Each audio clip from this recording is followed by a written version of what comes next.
What's it going to be this week? Let's see. Will it be the 4-bean mix? Yes, very low in kilojoules, low in calories. Not bad. Corn thins? Yes, very good. Gold sunripen, 3% fat, 10% dietary fiber. Good one. Or should we indulge? Have a Freddo. Few calories. Spread some Philly cheese on that bagel. A bit of salmon as well. What's that got to do with this week's parasha? Well, this week's parasha, Reeh, is one of the sources of the laws of kashrut. And the laws of kashrut, as they are introduced to us, are not merely about what we eat, but also how we negotiate with diet.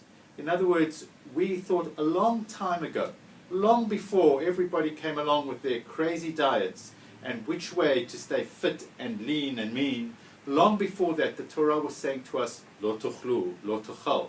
There are certain things you should eat, certain things you should not eat. This week's Parashat Reeh, in the 14th Perik, 14th chapter of Devarim, then says to us there, lo tochal kol toeva. It says certain things not good for you to eat as a Jew. Zota bahem asher tochelu. Certain things are good, certain meats, certain animals you may eat, others you may not eat. And I would suggest to you that the laws of kashrut are not just about a bodily diet, but a spiritual diet as well. They are about how we negotiate with our appetites as human beings. And every single day we are faced with challenges and temptations, and the temptations, therefore, of appetite, of eating, of what to eat, of what not to eat, of what to restrain from, and what to engage with, or what to indulge in even. This week's Parashat Reeh is again one of those parashot where the Jewish people are thinking about their future.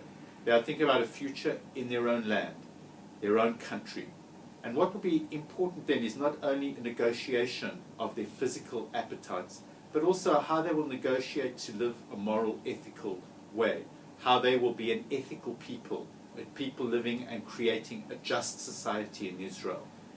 And one of the small building blocks of creating a good and a just society is therefore what we restrain from, the behaviors we restrain from, and the behaviors that we engage in, how we create a civil society, how we create a place that is a good place for your children and my children, for myself and for the stranger, for the person who is born a Jew, for the person who is not a Jew, for the person who is observant, for the person who is non-observant.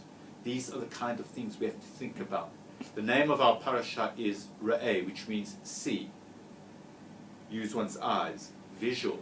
But interestingly enough, the main theme, the main word or motif that is used throughout the book of Devarim is not one of seeing, but one of hearing, of Shema Yisrael, of listening. For we are far more an audial or an auditory people than a visual people.